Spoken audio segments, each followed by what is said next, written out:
سکتے. یہ کون ہے؟ زوجتن صالحتن تعینہ علی امر الدنیا وآخرتہ.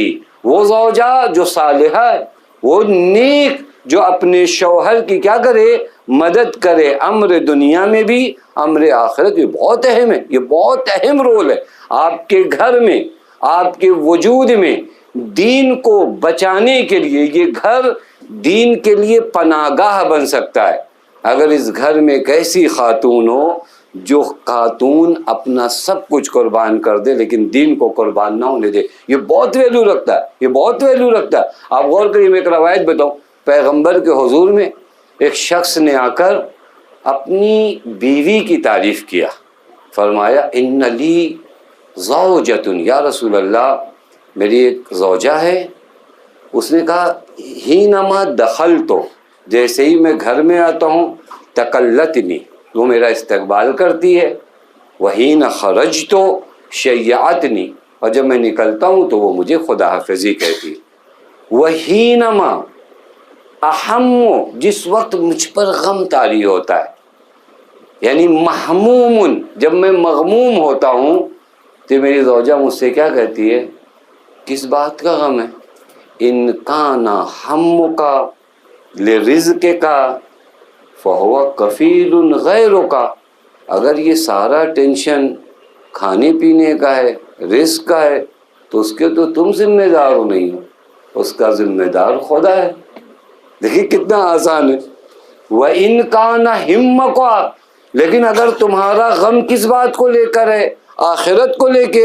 زَادَكَ اللَّهُ هَمَّكَ، تو اللہ تمہارا غم اور بڑھا دے. اب غور کریے اس دعا کو دیکھیے. اگر غم کس بات کا ہے؟ غم اس بات کا ہے کہ کل کیا ہوگا، کہاں سے آئے گا، تو تم کہاں سے لاؤ گے؟ تمہارے بس کی نہیں ہے، کفیل خدا ہے. اور اگر غم اس بات کا ہے کہ کل قیامت میں کیا ہوگا، تو یہ غم ٹھیک ہے.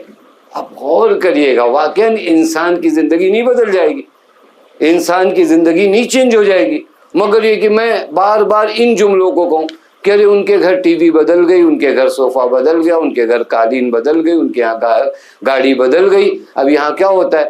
اب یہ شوہر ہو سکتا ہے مال حرام کی طرف جائے. آپ غور کریے، یہ دین پر ثابت قدم رکھنے کے لیے اس زوجہ صالحہ کا ہونا ضروری ہے. یہ پہلی چیز ہے جو مولا فرماتے ہیں من اوتیا خمسن، اگر کسی کو 5 چیزیں عطا ہو جائیں تو وہ دین پر باقی رہے گا. ان میں سے ایک زوجۃ صالحۃ تعینھا علی امر دنیا و آخرتہ. یوں نہیں کہا جاتا شریک حیات.